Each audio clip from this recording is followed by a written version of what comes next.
Hey traders from around the world, this is Jeremy Alexander Newsom with reallifetrading.com, broadcasting out of beautiful Valencia, California on this wonderful Wednesday, which is indeed June the 15th, 2016. Let's talk about the SPY today. So, SPY, we didn't really have a lot of action until Janet Yellen started chatting a little bit. So, yesterday was almost a perfect doji. We opened at 208, we closed at 208.04. This morning we gapped up, we retested that gap a little bit. So let me hop over here to the hourly chart on the SPY. So hourly chart on the SPY, white candle, gapped up. We did pull back just a little bit into that level.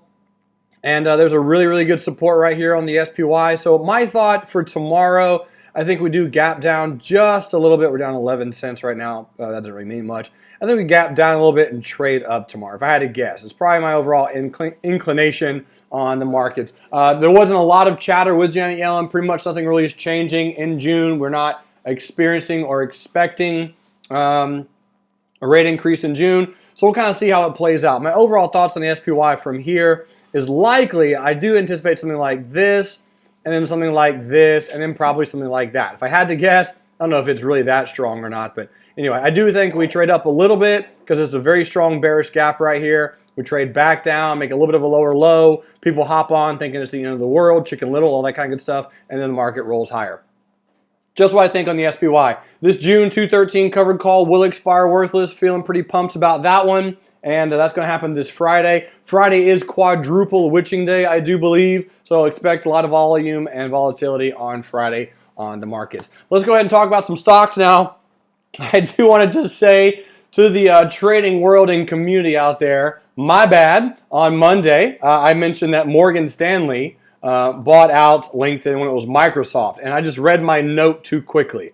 That's what happened because it was MSFT. And I just kind of glanced over it. So yes, I knew Microsoft bought out LinkedIn for $26 billion and some change, not Morgan Stanley. So apologize about that. My email went bananas Monday night when you guys heard me say Morgan Stanley. So for those of you who are listening in, thank you. I mean, hey, we're at least paying attention. That's a good thing. That's a good news. Thanks for watching all the videos. And again, I just appreciate keeping me on my toes. That's what it's all about. So here, since we're here on Microsoft, let's talk about it. Microsoft gap down.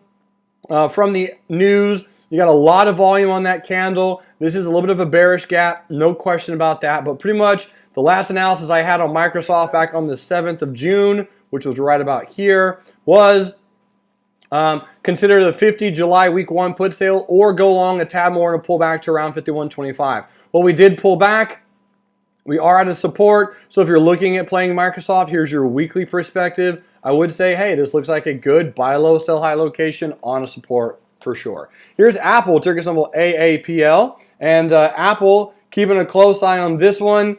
Here's the daily chart on Apple. And right now we are experiencing a very, very small pennant pattern of sorts. Again, you got a nice little support down here. If we zoom in here to the hourly chart on Apple, here's your hourly.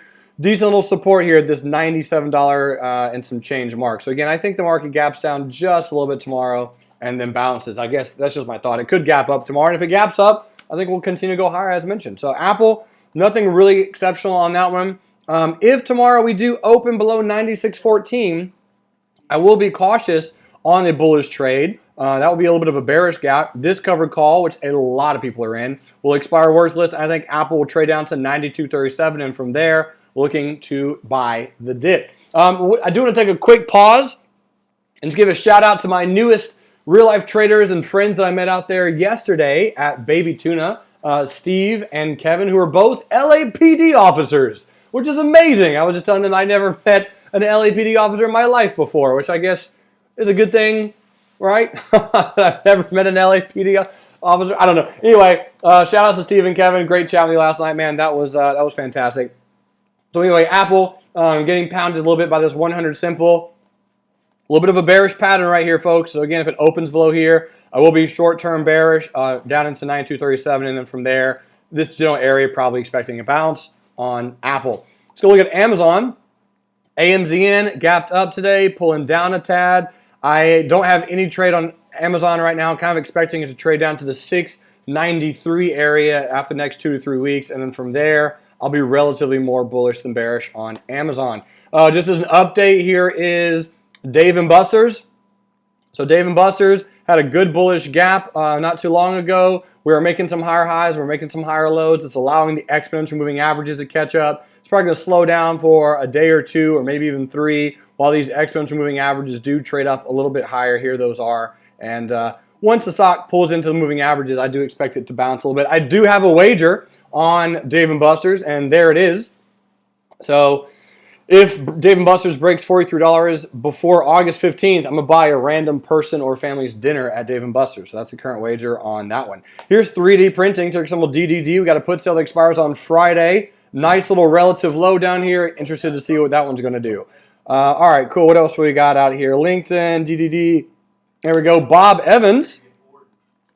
Ticker symbol BOBE. Had a little bit of a gap today, so just an update, down 9%. This could be an interesting play on Bob Evans because it is a bearish gap. You do have bearish volume, and you have a high wave candle. So realistically, you could kind of bracket trade this thing. If this thing breaks bullish, even though it is a bearish gap, I think that'd have a little bit of a bullish sentiment. If it breaks down and trades lower, I think that'll be a little bit of a bearish sentiment on Bob Evans. So just something you can keep your eyes on potentially. Here's Netflix.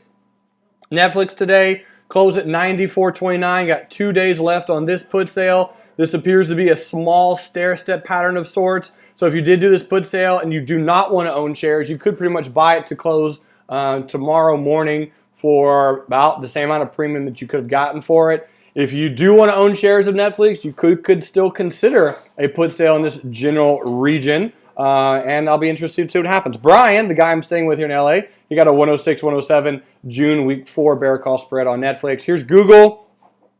Google, not doing too much, trading sideways. I looked at a 690, 685 credit spread. Nothing down there on Google, so I'm still waiting. Nice little higher low here. Nice relative high there on Google. This could happen where it breaks out bullish, or this could happen where it breaks down and comes down to 700. One of those two things I do expect will happen relatively soon on Google. What else I got to look at today? Boom, boom, boom. H&R Block for Matt. Here is ticker symbol HRB. And this is an interesting one for sure. A lot of volume on earnings the other day. Had a resistance right here. Broke out that resistance. There is your 3-day flag pattern. Keep your eyes on H&R Block. This thing could have a nice little pop out of there bullish like that. Or, of course, if it takes out this support, there's a little bit of a support. If it takes that out, it could probably fill that gap a little bit on the bearish action side. So just kind of watch out for that. And here's VG, which is Vonage.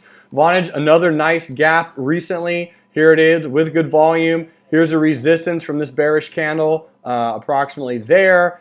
Here's your long-term moving averages. Long-term moving averages, we're just kind of battling the 200. So this is a retest gap. Gap action. I expect Vonage to pull back just a little bit. And then from there, if it bounces, that would be pretty dainty and interesting. So interesting and fantastic to see what happens. Ladies and gentlemen, thank you so much for watching this Wednesday Real Life Stock Review. Hope you are having a great week in the markets. I'm excited. Next week you got is England going to go out of the European Union? I don't think so. And I think that that could cause a bullish pop in the market sometimes next week. So trade a little bit higher, a little bit lower, and then we pop. We'll see. That's all on a perspective. We'll find out. Ladies and gentlemen, thanks so much for tuning in. And until next time, remember, love life, live life, and trade. See ya.